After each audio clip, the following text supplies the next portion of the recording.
Welcome to the Madison Miller podcast. Tonight's guest is somebody that works for Grunt Talks, and he has his own podcast called G&T Sports Talk. And that, my friends, is Bobby Thompson. How are you doing tonight?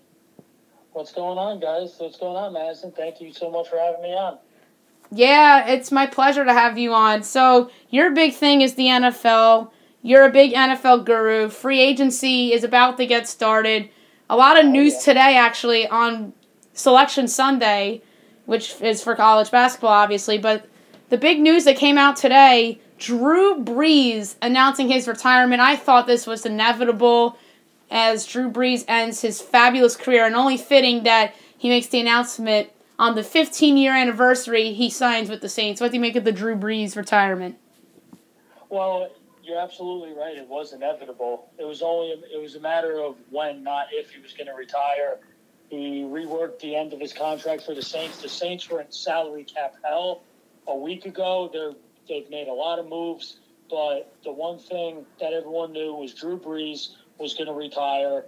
His play kind of deteriorated last year, and this year you saw it. His arm is just not the same. The injuries were piling up. His body wasn't responding the way it used to, and it was just time to call it a career. And he's going to spend time with his 4 kids, his wife, and what an illustrious career. He's first in passing yards, attempts, completions. He's only second to Tom Brady in touchdown passes. So what a tremendous career that he's had. He's a first ballot Hall of Famer, and what a tremendous there's so many things we could say about Drew Brees, and the one thing I did tweet this out earlier. I said he's a pro's pro. The guy was knocked about his height because everyone knows he's not the tallest quarterback. He stands in the pocket. He has to literally look up over his linemen who are 6'6", 6'7", and he made it look easy. Yes, what an illustrious career, and first ballot Hall of Famer. Absolutely. First ballot Hall of Famer for sure, and he did make it look easy. Him and Tom Brady, to me, were the best 2 quarterbacks I've seen in my lifetime. Aaron Rodgers right there, obviously. And Peyton Manning, there's so many great ones, but Drew Brees, I think, was the most underrated because of the presence of Manning and Brady and even Rodgers to some extent. Where would you rank Drew Brees among, this century's quarterbacks? I'd say top 5. Absolutely. Well, for me, everyone who knows me, Tom Brady will always be first, of course, no matter what. I think Tom is first. I'm going to still stick with Joe Montana at 2.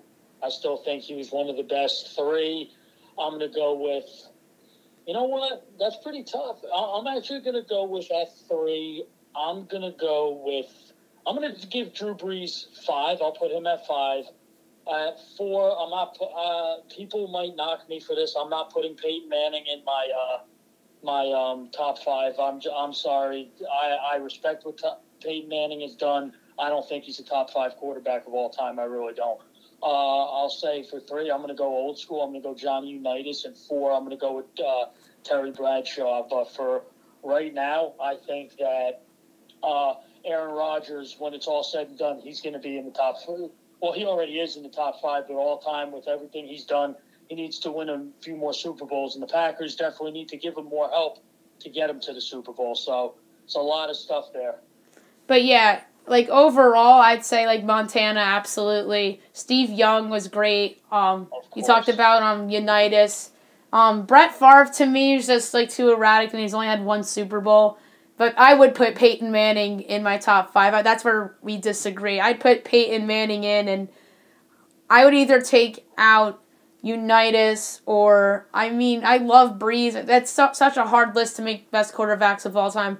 And then you could even talk me out of Bradshaw not being in the top 5 either. But for me, Brady's 1, obviously. He's the best quarterback of all time, in my opinion. And I think this year was just yet another reminder about that. And obviously, the Saints made other news today, with the Brees retirement, locking up Taysom Hill for the long haul. That contract really made me scratch my head. What did you make of that contract? Well, that contract, when I saw it too, I had the exact same reaction. First of all, they're giving a gadget-type quarterback 4 years, $140 million. But the one thing that people don't understand, and Spot Track actually on Twitter explained it, what this is it's basically a 1-year deal worth I think it was $12.8 million, if I'm not mistaken. And what it is it's 4 voidable years. So basically, here's how it works. So with this contract, it was basically just to get them salary cap space. They get $7.5 million, which they desperately need. So with this is the voidable years. I'll give you an example. Say, for instance, Taysom Hill starts this year, which most likely he will, and he struggles. He's not doing well. He's not doing what they thought. They can get out of that contract without any penalty, and their dead cap hit won't be as much. So this contract is kind of like a placeholder in a way. It's not a 4-year, $140 million deal like everyone's talking about and thinks, because let's face it, the guy doesn't deserve that much money when hardly proving anything, in my opinion. So it's basically, like I said, a 1-year, $12.8 million deal, and it's a wait-and-see type of deal. But they could get out of it after 2021 if they want to. Yeah, that makes sense. 2 quarterbacks that are rumored to want out of their current destinations. We know one of them is certainly going to get moved, and the other one I still am in wait-and-see move. The one that, to me, is absolutely certain to move is Deshaun Watson. The one, to me, that's in wait-and-see mood is Russell Wilson. Who do you think are the potential landing spots for these quarterbacks? Very, very good question, Madison. So I'll start off with Russell Wilson. First off, Russell Wilson has made it clear, and Russell Wilson's a very classy person. He's not somebody who's going to bash an organization. He's made it clear, the writing's been on the wall with him being public, saying he doesn't want to get hit as much. They need to give him more say in the personnel changes. He wants out. It's inevitable. The Seahawks, there's been reports here and there. They've taken calls. They haven't. I think they have, and I will tell you this. So Russell Wilson had 4 teams on his list. Cowboys, obviously not going to happen. Raiders, Saints, and the Bears. My personal opinion, I tweeted it out today. It was reported. I did some research on it, that Russell Wilson to the Bears, to me, it can happen in the foreseeable future. I think that's a great landing spot. He loves Matt Nagy, likes the offensive scheme, and he likes the market value he could get in a big market city like Chicago. I think that basically that is his landing spot for there. Now with Deshaun Watson, it's inevitable he's going to be moved too, because he's made it clear he's not going to play for the Texans. And why would he want to anymore? They've screwed him over way too many times, and his talent is being wasted in Houston. In my opinion, the Jets have so much draft capital that they can throw at Houston, but I just don't see it happening. Joe Douglas, the Jets general manager, is really smart. I don't think he's going to throw away the farm just to get Deshaun Watson when he could draft a guy at 2 and build around him. So I'm going to tell you this. Watch out for 2 teams in the mix for Deshaun Watson. That is the Miami Dolphins, who are iffy with Tua Tagovailoa, as they should. And my sleeper is the Carolina Panthers. The Panthers have made it clear that Teddy Bridgewater is not their quarterback for the foreseeable future. They did sign him to that 3-year, $60 million deal last year, but he's just a stopgap kind of guy, 1 year. And with Deshaun Watson, they are willing to give anything and everything to get it done. Deshaun Watson is from Carolina, so it makes a lot of sense to go there. And I will say they have the offensive weapons to make him happy. And I think Matt Rule and Deshaun Watson is a marriage made in heaven.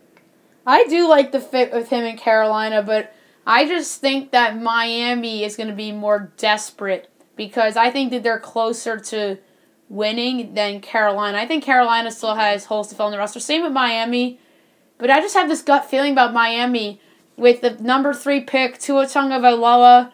I think they have more to give up to Houston in that deal than Carolina would. That's why I think he'll probably land in Miami, although I would not rule out the Panthers by any stretch of the imagination. Your beloved New England Patriots re-signed Cam Newton the other day to a 1-year deal. I gotta be honest, I'm surprised that they did that. How about you? Well, I've been very critical of Cam Newton last year. He was not very good. There was a lot of things to go into it, but I felt like we needed to move in a different direction. And Listen, I'll be honest. I've said it. I don't want Cam in 2021. Obviously, Bill Belichick brought him back, and I have to support it. He's my quarterback, and we'll see what happens. But the $14 million that he signed for is not actually $14 million. It's very incentive heavy, which I'm fine with because his cap hit is $5 million. So that's nothing. That's a slap on. That's literally a slap on the cap for the Patriots. Patriots have over $65 million. They're the third most in the NFL right now. But I wasn't shocked, honestly. I really wasn't. When I saw it a few days ago, I was in the morning on Twitter, and Jim McBride, Patriots Insider, broke it. I was like, really? Because if you ask me, I want Jimmy Garoppolo back. That's what I really want. I feel like with him, we could do a lot more than what we could with Cam, because Cam, I think it's obvious that he's not as healthy as he thinks he is. But we'll see. But also, this move also doesn't eliminate the Patriots going out to get a quarterback via trade, the limited options they have in free agency, or in the draft for somebody like Trey Lance, who had a tremendous pro day, or Mac Jones, who I'm really high on. But the Patriots are going to be active, bringing Cam back. I understand why they did it. You know, it's a full off season. He knows the playbook now. He's thrown into the fire last year, signed late. But we'll see what happens. The one thing I'm happy about is players love Cam Newton, and they will want to play with him. And the Patriots needed a quarterback. They signed him back. He knows the system. So free agents wanting to come into New England and play with Cam, that's more enticing than wanting to play with Jarrett Stidham. So I understand. And I'm just excited for free agency, for what the Patriots do. They have money, and I just want to see them reload the offense, and we'll see what happens. Yeah, the Patriots, to me, are a very interesting team in the offseason, and you made a good point that I was going to bring up, that Adam Schefter reported that the Patriots bringing back Cam Newton does not preclude them from going out to make a move for another quarterback. That's why I don't think it's a guarantee that Newton will be your starter. But the Patriots recently did make a trade. They traded Marcus Cannon away to the Houston Texans. I got to admit, I was surprised about that trade, but I guess they wanted to clear some more salary cap space. What do you make of that trade? Oh, yeah, absolutely. It was inevitable that Marcus Cannon was going to be moved. He was either going to be cut or he's going to be traded. Now, I didn't think anybody would want to trade for him. He's been in the league for 10 years. He opted out last year. What I've been told is that he actually hasn't called the Patriots back for his physical or his workout to get back in the building. So that's what led to this trade right away. And the Texans are, signing free agents left and right now. And Nick Casario, who is the Texans general manager, was the Patriots director of player personnel for the past couple seasons. He called up, they made this deal happen, and the Patriots gained almost $7 million in cap space. So I'll take it. When the Patriots traded for Trent Brown with the Raiders early last week, which a deal which I absolutely love, I felt it was needed.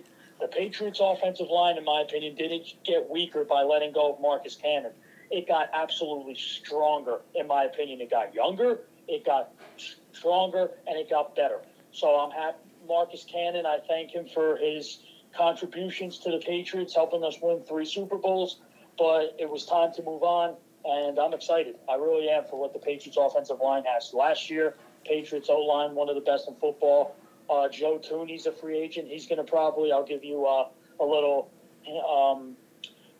hint right here, Madison. Tomorrow, don't be surprised if you see Joe Thuney sign with the Jets right away, because that's where he really wants to go. The writing's on the wall, and they're going to be very aggressive for him.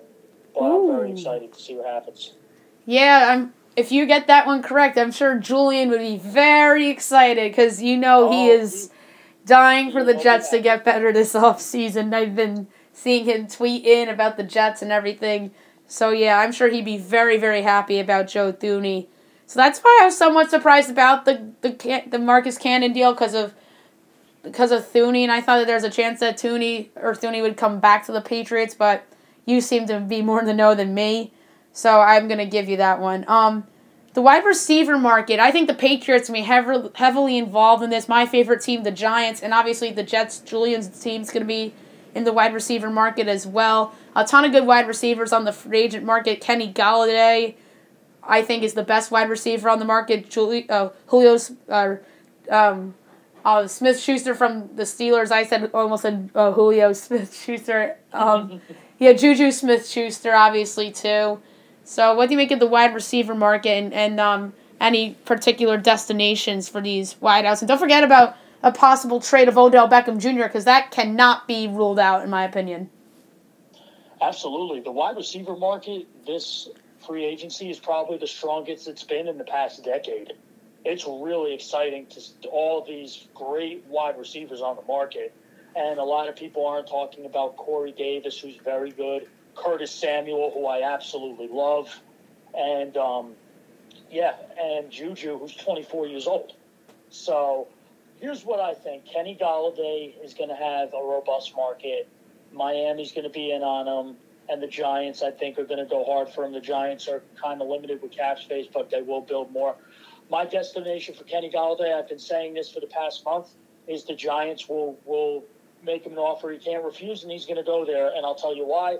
It's because the Giants have wanted Kenny Golladay for the past 2 seasons. At the trade deadline 2 years ago, they pressured the Lions hard to get him. They obviously didn't happen, and this year they couldn't because Golladay was nursing a hip injury, which only limited him to 5 games this year.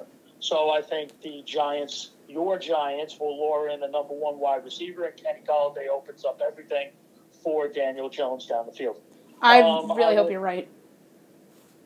If this, I will tell you, I'm very, very certain. I think this happens. If it doesn't, I'll be shocked. But I do think Giants fans will be very happy with my predictions of free agency for you guys. But Juju Smith-Schuster, he's going to have a pretty deep market. The Jets are going to be interested.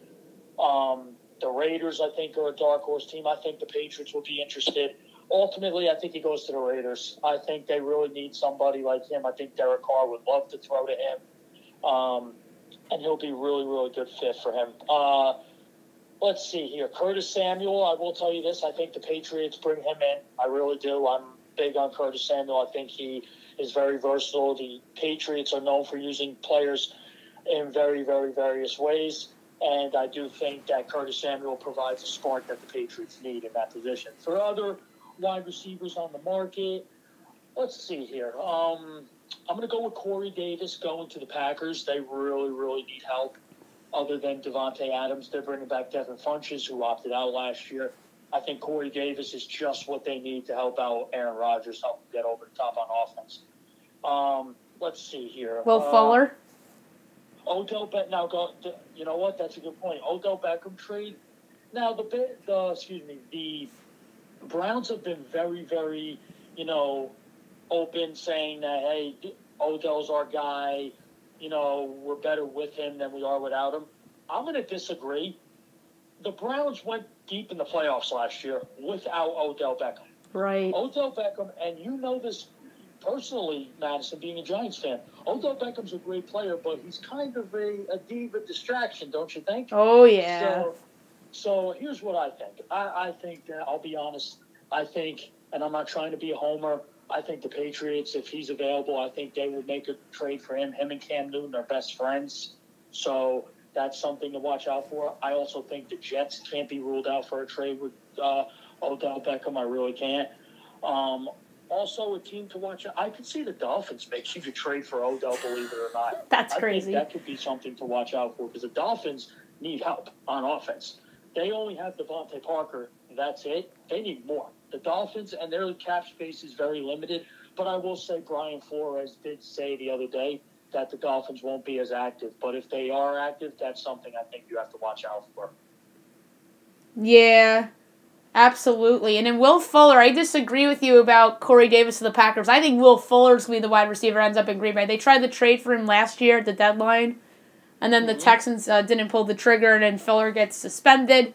And I actually think that Green Bay would be a great fit for Will Fuller. And Corey Davis, I think, is one of the more intriguing ones to me. I won't be surprised if he ends up in Las Vegas with the Raiders. That wouldn't stun me all that much. I don't remember what I predicted when I did my off-season predictions podcast, but I know I had Will Fuller to Green Bay. I don't remember where I had Corey Davis. I might have had him getting the franchise tag. I don't remember. I have to look back on that podcast. But I'm going to say Corey Davis to the Raiders just to be different. Yeah, you know what? I didn't mention Will Fuller. Thank you for reminding me.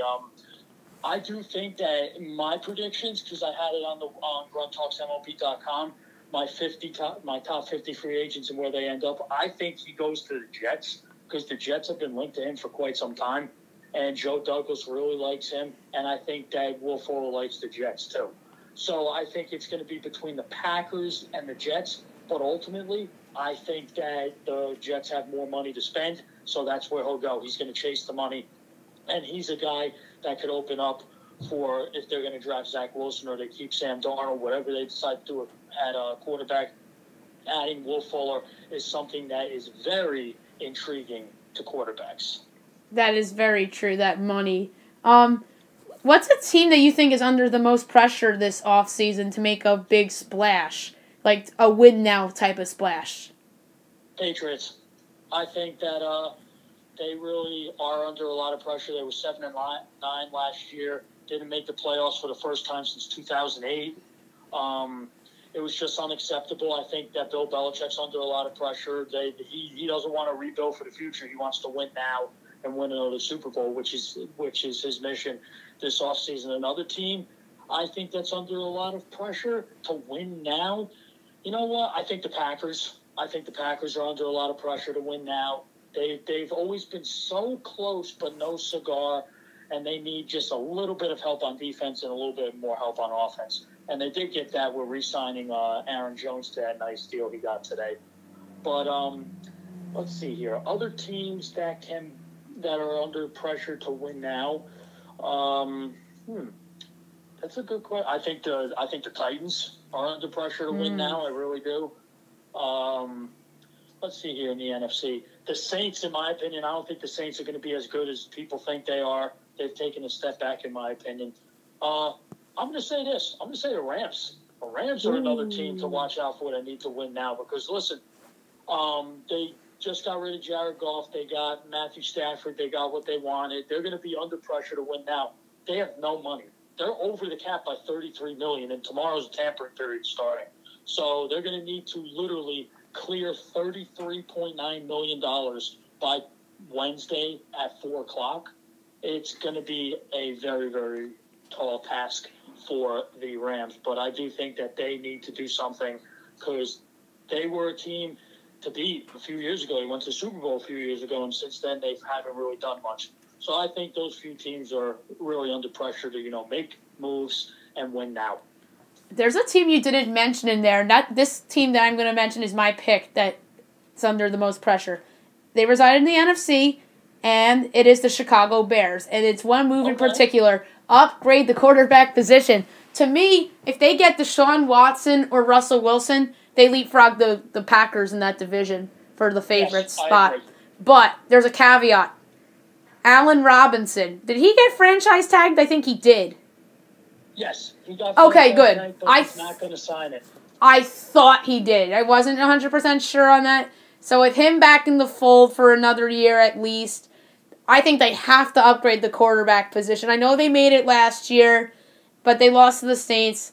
And Trubisky had some moments last year, but the reality is they need to get better production out of that position. Apparently they want to break the farm for Russell Wilson. If they get him, I think they become a contender in the NFC. To me, they're a quarterback upgrade away from being a contender. And plus, that's a big market there in Chicago.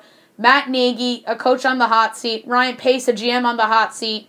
They have to upgrade a quarterback. And that, to me, is why the Chicago Bears, to me, are under a ton of pressure. And you mentioned Green Bay. I think Green Bay is my second pick for this because Aaron Rodgers is not getting any younger. And I know that Rodgers wants to win one more Super Bowl or a few more Super Bowls. So that's my honorable mention team right there, the Green Bay Packers. Alrighty, so we talked about a couple players that could be on the move, not including Wilson, Watson, or Odell. Is there another player in the league that you think could potentially be traded?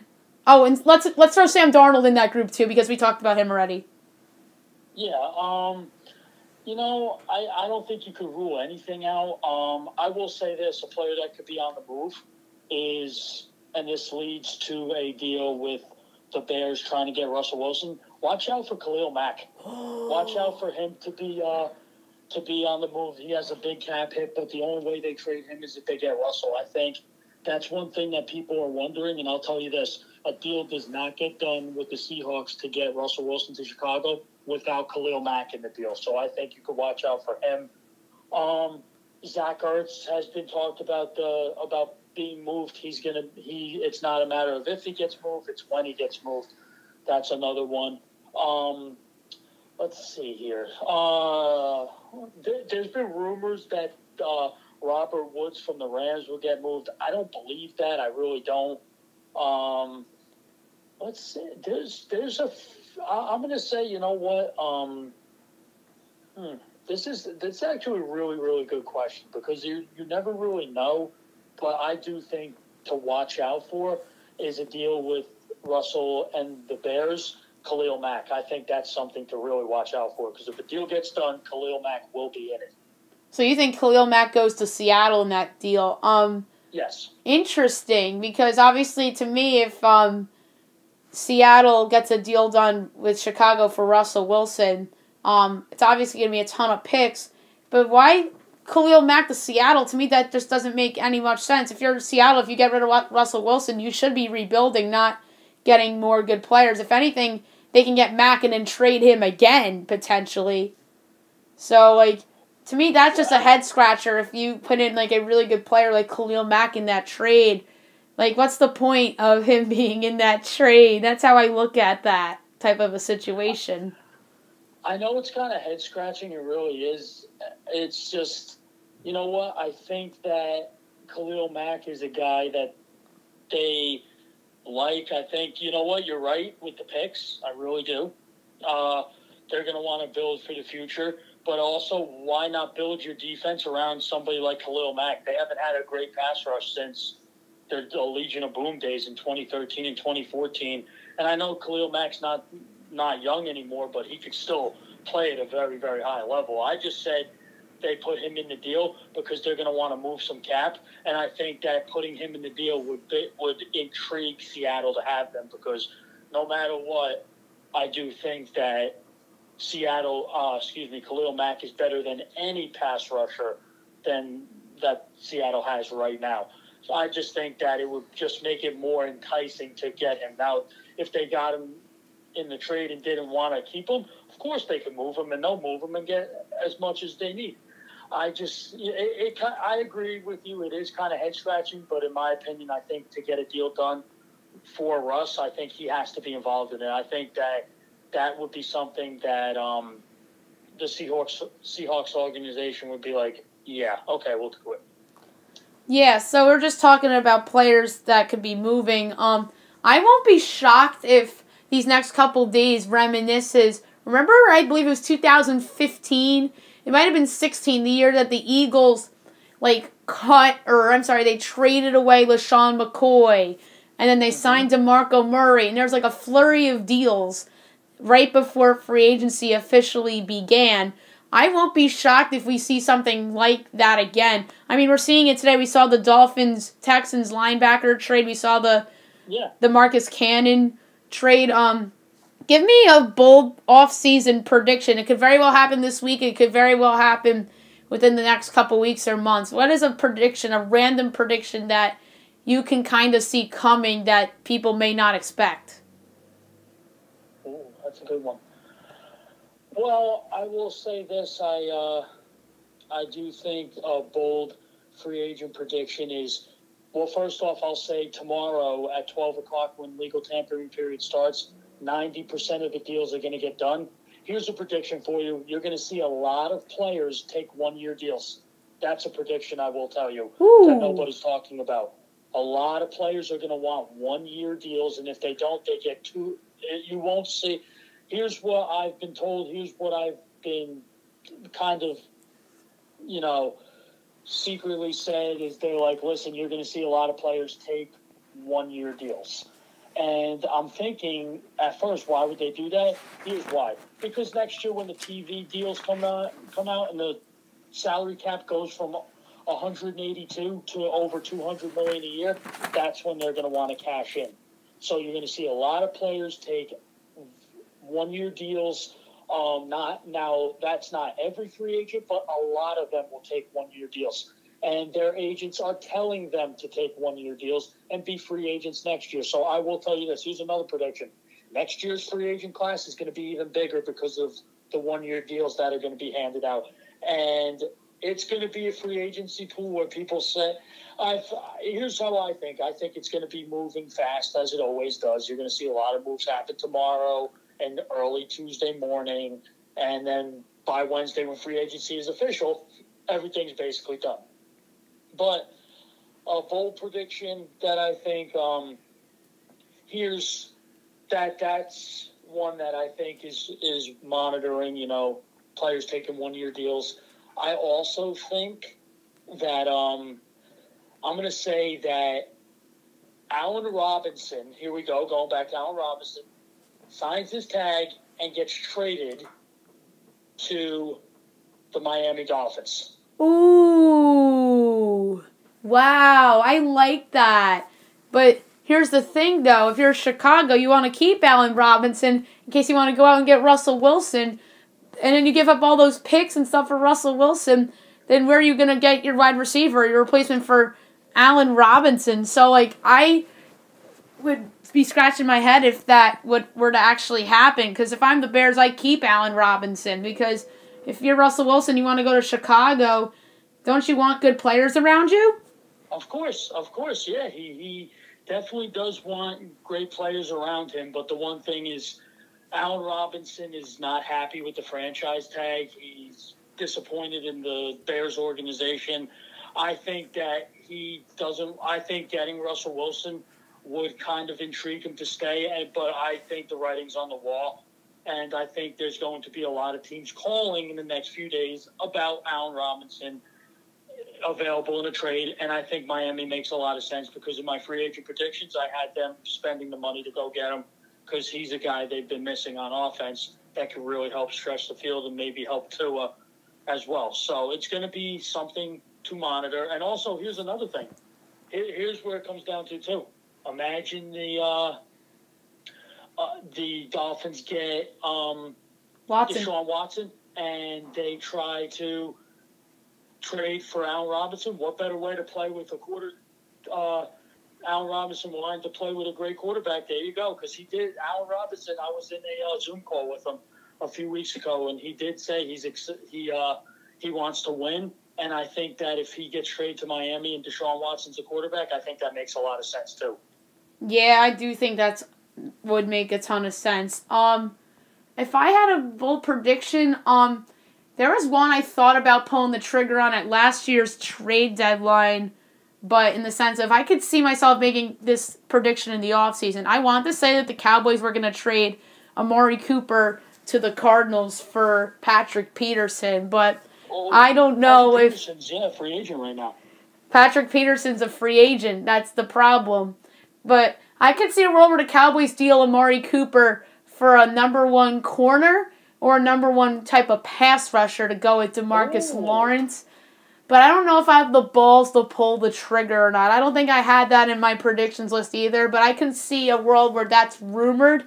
But for a prediction for you, I'm going to say that the Miami Dolphins do pull the trigger and acquire Deshaun Watson, and both Tua and the number 3 pick will be in the deal. That's the one I've been saying all offseason long.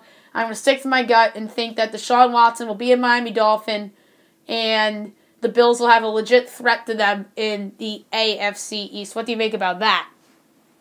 I like it. I like it a lot, and I think it's more realistic than people think. I really do. I think that Deshaun Watson to Miami is something that everyone better watch out for. I really do. I think that he wants out. It's obvious. I think that it's a great fit. He's been in Miami a lot this offseason. He's kind of teasing it in a way. I think that would be great. And you know what? They're upgrading their offensive line. Their defense is tremendous. And I think Miami is a place where he could be successful and get to the playoffs and go deep in the playoffs. And I will tell you this, that Amari Cooper trade idea you just said makes a lot of sense. I didn't think about that because they really, really liked Amari Cooper. They spent a lot of money. But look, it's going to happen. They're going to need money down the road. Well, if it's not this year, maybe next year. They have CeeDee Lamb they drafted. They have Michael Gallup. They have so many weapons on offense. I think, in my opinion, Zeke, took a step back, in my opinion. Yep. But I really think, Amari Cooper to the Cardinals for Patrick Peterson, here's the thing. I could see the Cowboys doing this, and I really, really hate to say this. Oh, I know where you're going. I think you know where I'm going to. I could see the Cowboys calling the Patriots for Stephon Gilmore and offering Amari Cooper. I think that would be a great trade for both sides, assuming that the Patriots have it, or either have a healthy Cam Newton or an upgrade at quarterback. That deal would work for both sides. I'm just going to tell you, I love Stephon Gilmore. He's my favorite player on the team right now. So if he got traded, I would be very upset because he's changed the Patriots defense for the better. But I do think getting somebody like Amari Cooper, that's the only way I would move Stephon Gilmore is if the Patriots get a first-round pick or a player like Amari Cooper. I think that's the only way I'll feel I could sleep better at night. Other than that, I don't want the draft picks. I want Stephon Gilmore. He's still the best corner in football. Even Allen Robinson said it himself. Yeah, Stephon Gilmore, I think, is the best corner in the game, if not top 3. All right, before we go, are you going to watch the NCAA tournament? I will tell you this, without seeing my Dukies in there, it's really, really tough. This season was really, really hard. It really was to see them that bad. It just didn't feel right. And of course, I'm still going to watch, but not seeing Duke in there, it's weird. It's like seeing the Patriots not in the playoffs. It doesn't feel right. Yeah, that doesn't feel right. And do you know what else didn't feel right to your casual fans? I remember this was last year, not this past year, in 2019 when Alabama wasn't in the college football playoff. It's something similar to that as well. And one more thing, promote your podcast. So my podcast is G&T Sports Talk, presented by Grunt Talks. You can catch all of our content on grunttalksmlb.com. We're going to have merchandise soon that we're going to start selling. I will tell you this, Madison. I'm sure you'll check this out too. I'm going to do a segment where I'm going to do live videos and break down all the moves that are happening in the next few days. I won't be sleeping a lot. My spare bedroom in my apartment is now like my recording studio. So I'm going to do like a little Schefter mode, I call it. And basically, if there's news that happens, I'll break it while I'm live on Twitter and Instagram and stuff like that. So definitely check that out. Also, check out my brother Julian's Twitter. He's been killing it with baseball news. His Twitter's at Julian Gallardi1. You could also catch my Twitter at BThompson81. Going to have a lot of more football content. Also, check us out, please, at Grunt Talks NFL. A lot of football content. So that's all. That's a lot of stuff. We got so much stuff coming our way. Yes, and you guys do a wonderful job on Grunt Talks, and it was a pleasure to have you on. And I'm going to have Julian on, by the way, in a couple weeks. So we're going to do the baseball win total over-unders and futures. So I'm going to have Julian on for that. So I'm sure you'll listen to that, and I hope you have a fun time following this NFL free agency, and I'm looking forward to watching you break news. Absolutely. Madison, thank you so much. It's been a pleasure, and definitely I'll be talking to you during the week. Thank you so much. No problem. Have a great night.